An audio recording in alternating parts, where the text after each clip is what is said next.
نامرد شوہر کی بیوی نے کیسے حاملہ ہو کر بچہ جنم دیا۔ بانجھ عورتیں یہ ضرور دیکھیں۔ استغفر اللہ، پلیز پلیز اکیلے بیٹھ کر دیکھنا۔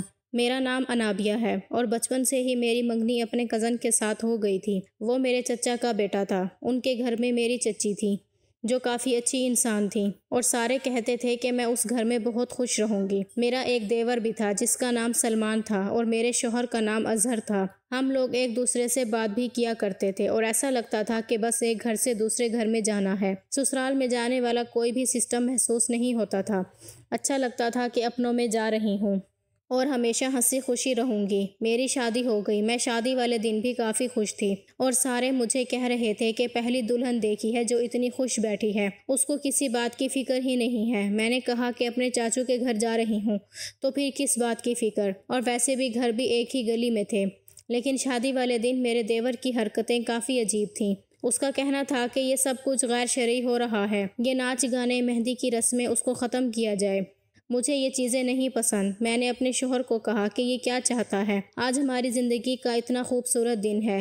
اس نے کہا کہ اس کی باتوں پر زیادہ غور کرنے کی ضرورت نہیں ہے، اس نے 2-4 اسلامی کتابیں پڑھ لی ہیں، اسی لیے اس طرح کی باتیں کر رہا ہے۔ اس کو پتہ ہے کہ ہمارے خاندان میں شادی اسی طرح ہوتی ہے، اس کی اپنی شادی ہوگی تو اسے کہیں گے کہ اپنی مرضی کر لے، لیکن ابھی چپ چاپ بیٹھے۔ شادی میں ایک اور رسم گود بٹھائی بھی ہونی تھی جو میں نے اپنے دیور کے ساتھ کرنی تھی، لیکن اس نے منع کر دیا۔ اس نے کہا کہ میں نے یہ رسم نہیں کرنی، مجھے پیسے بھی نہیں چاہیے، میں اپنی بھابھی کے پیروں میں نہیں بیٹھ سکتا، بہت ہی معیوب لگتا ہے، اچھا نہیں لگتا، اور میں گھٹنا تو بالکل بھی نہیں پکڑوں گا۔ میرا کیا حق میں ان کو ہاتھ لگاؤں؟ سب نے کہا کہ بھابھی نہیں ہے، تیری بڑی بہن بھی تو ہے، کزن ہے، تیری رسم کرنے دے، رسموں میں ہی تو مزہ آتا ہے۔ لیکن اس نے صاف انکار کر دیا۔ لیکن اس کی جگہ یہ رسم میرے ایک اور کزن نے کر دی جو کہ سب سے چھوٹا تھا اور کافی خوش ہو رہا تھا۔ اس نے پھر بھی منہ بنایا لیکن کسی نے اس کی ایک نہ سنی۔ صبح ہوئی تو میری آنکھ کھل گئی۔ میں صبح صبح ہی اٹھ کر باہر آ گئی۔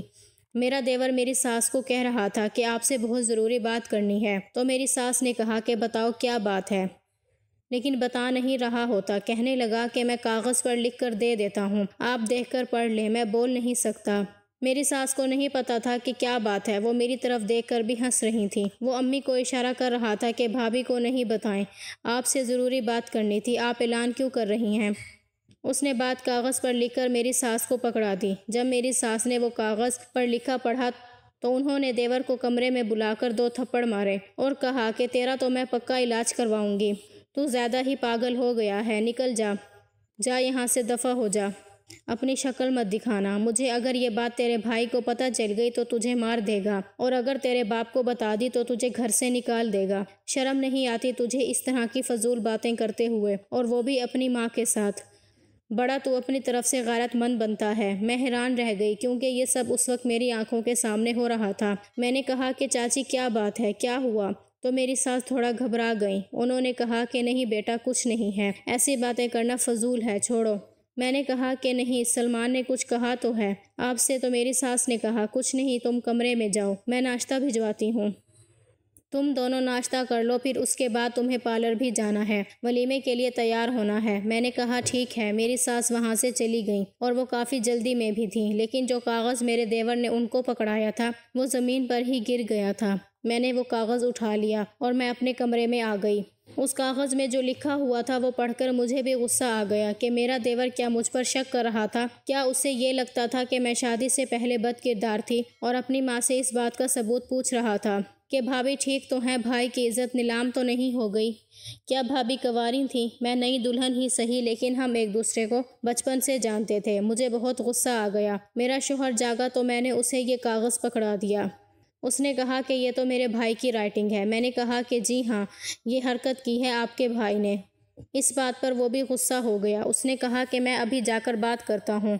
میں نے کہا کہ آپ کوئی بات نہیں کریں گے کیونکہ امی نے اس کو سبق سکھا دیا ہے، اور یہ کاغذ تو میں چوری چوری اٹھا کے لائی ہوں۔ اب اگر آپ جا کے بات کریں گے تو امی کو پتہ چل جائے گا کہ میں نے آپ کو بتایا ہے، پہلے دن ہی گھر میں فساد بن جائے گا۔ میرے شوہر کا بھی یہی کہنا تھا کہ اس لڑکے کا دماغ بہت زیادہ خراب ہو گیا ہے۔ ہمارے خاندان میں کوئی بھی ایسا نہیں ہے، ہم لوگ بھی بے دین نہیں ہیں، ہمیں نماز روزے کا پتہ ہے، لیکن اس طرح کی فضول حرکتوں کے بارے میں تو ہم نے بھی کبھی نہیں سوچا ہے۔ میرا دیور دراصل یہ جاننا چاہ رہا تھا کہ میں کنواری ہوں یا نہیں، اور اس کا ثبوت وہ کس طرح سے مانگ رہا تھا وہ بھی ہم سب اچھی طرح جانتے تھے کہ جا کر میرے کمرے کو دیکھا جائے، ثبوت اس کمرے میں سے ہی مل جائے گا۔ ابھی بھی کچھ ایسے علاقے ہیں جہاں پر اس بات کو بہت اہمیت دی جاتی ہے، لیکن میرے شوہر کا کہنا تھا کہ تم ہمارے خاندان کی لڑکی ہو اور ہماری آنکھوں کے سامنے پلی بڑی ہو، اور ہم نے آج تک تمہارے اندر کوئی غلطی نہیں دیکھی، تو ہم اس طرح کی بات کے بارے میں کیوں سوچیں؟ اور اگر تم ہمارے خاندان کی لڑکی نہیں ہوتی، باہر سے آئی ہوتی، تب بھی ہم اس طرح کی کوئی حرکت نہیں کرتے۔ ویسے بھی یہ سراسر شوہر اور بیوی کا معاملہ ہوتا ہے، باقی لوگوں کو اس میں بولنے کی ضرورت نہیں ہے۔ میرے شوہر کا کہنا تھا کہ تم نے منع کر دیا ہے تو میں بھی خاموش ہو جاتا ہوں، لیکن یہ اتنی چھوٹی بات نہیں ہے، اس سے ہمارے معاملے میں بولنا نہیں چاہیے تھا۔ میں نے اپنے شوہر سے کہا کہ میں تو اس بات کا شکر ادا کر رہی ہوں کہ آپ میں ایسی کوئی بات نہیں ہے، پتہ نہیں اس کی بیوی کا کیا بنے گا۔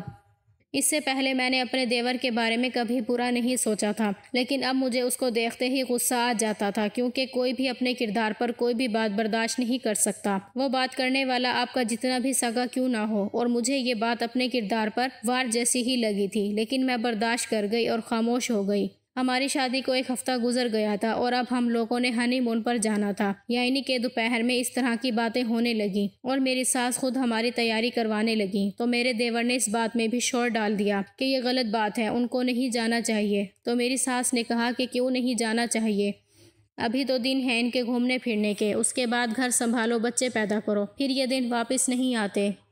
میں تو کہتی ہوں کہ جن کی بھی شادی ہو اس کو ضرور جانا چاہیے، یہ ضرور جائیں گے اور پورے ہفتے کے لیے بھیجوں گی، تجھے کیا مسئلہ ہے، تو نے بھی تو ساتھ جانا ہے کیا؟ میری ساس مذاق کرنے لگی۔ میرے دیور نے کہا کہ توبہ توبہ استغفر اللہ، اس گھر میں ساری وہ حرکتیں ہو رہی ہیں جو نہیں ہونی چاہیے۔ ہمارے لیے ٹرین بک کروائی گئی تھی اور ہم نے وہاں ٹائم پر پہنچنا تھا، لیکن نہ جانے کیا ہوا کہ گھر کی گاڑی کا ٹائر پنچر ہو گیا اور ہم لوگ لیٹ ہو گئے اور ٹرین مس ہو گئی۔ سردیوں کا موسم تھا، میرے شوہر نے کہا کہ اگلی ٹرین دوبارہ گھنٹے بعد ہی آئے گی، واپس گھر چلتے ہیں۔ جب ہم گھر واپس آ گئے تو میرے دیور کو لگا کہ ہمارا پلان کینسل ہو گیا ہے، لیکن ہم نے پھر سے ٹرین بک کروا لی۔ مجھے ایسا لگ رہا تھا کہ یہ حرکت بھی میرے دیور نے کی تھی، لیکن شاید وہ اتنا بھی گرا ہوا نہیں تھا اور اتنی بچکانہ حرکت نہیں کر سکتا تھا۔ پھر بھی ہم لوگ کون سا رک گئے تھے، ہم ہنی مون پر چلے گئے اور ہفتے کے بعد واپس آ گئے، اور ہم سب کے لیے تحفے بھی لے کر آئے تھے۔ میری زندگی میں سب کچھ ٹھیک چل رہا تھا، میرے سسر بھی بہت اچھے تھے، میری ساس بھی بہت اچھی تھی، میری نند بھی نہیں تھی، لیکن یہاں پر میرا دیور ہی میری ساس کا رول ادا کر رہا تھا اور اب وہ میری ساس کے بھی کان بھرتا تھا۔ پر میرے شوہر کا کہنا تھا کہ یہ سب کچھ سوچنے کی ضرورت نہیں ہے، تم جتنی اس کو اہمیت دو گی وہ اتنا ہی تمہارے سر پر سوار ہوگا، اس کو اس کے حال پر چھوڑ دو۔ میں اپنی زندگی اپنے طریقے سے جینا چاہتی تھی اور سب کچھ ٹھیک تھا، دن اسی طرح گزرنے لگے اور 1 سال کے بعد میرے دیور کی شادی کی باتیں ہونے لگیں۔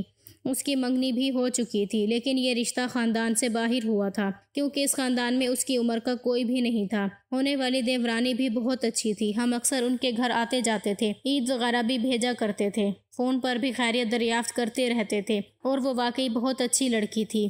میں تو کبھی کبھی سوچتی تھی کہ یہ پتہ نہیں بیچاری اس کے ساتھ زندگی کیسے گزارے گی، لیکن اس خاندان میں تھوڑی سی عجیب حرکتیں بھی تھیں۔ میں ان کی اپنی تھی، لیکن انہوں نے شادی میں ہم لوگوں سے بہت زیادہ سمجھوتے کروائے تھے، لیکن میرے دیور کی شادی جہاں پر پکی ہوئی تھی ان لوگوں کی ہر بات مان رہے تھے، کیونکہ وہ لوگ غیروں میں سے تھے۔ میری ساس ہی ان کی ہر بات مان رہی تھیں، جبکہ ہم سے انہوں نے یہ کہہ کر سب کچھ کروایا تھا کہ آپ تو اپنے ہیں، آپ تو سب کچھ سمجھ سکتے ہیں، آپ نہیں سمجھیں گے تو کون سمجھے گا، ہم یہ خرچہ نہیں کر سکتے، وہ خرچہ نہیں کر سکتے۔ لیکن میری دیورانی کے لیے یہ لوگ سب کچھ کر رہے تھے، یہ لوگ ہمیں کہتے تھے کہ ہم نے عزت رکھنی ہے، اور مجھے ان باتوں پر غصہ آ رہا تھا، یہ باتیں میرے دل میں خلش بن کر بیٹھ رہی تھیں، مجھے اچھا نہیں لگ رہا تھا۔ خیر پتہ نہیں میری دیورانی کا اس آدمی کے ساتھ گزارا کیسے ہونا تھا، لیکن کبھی کبھی کچھ لوگ سب کے لیے برے ہوتے ہیں، پر وہ اپنی بیویوں کے لیے بہت اچھے ہوتے ہیں، اپنی بیویوں کے پاس ہوتے ہیں تو ایسا لگتا ہے کہ جیسے ان کے غلام ہیں،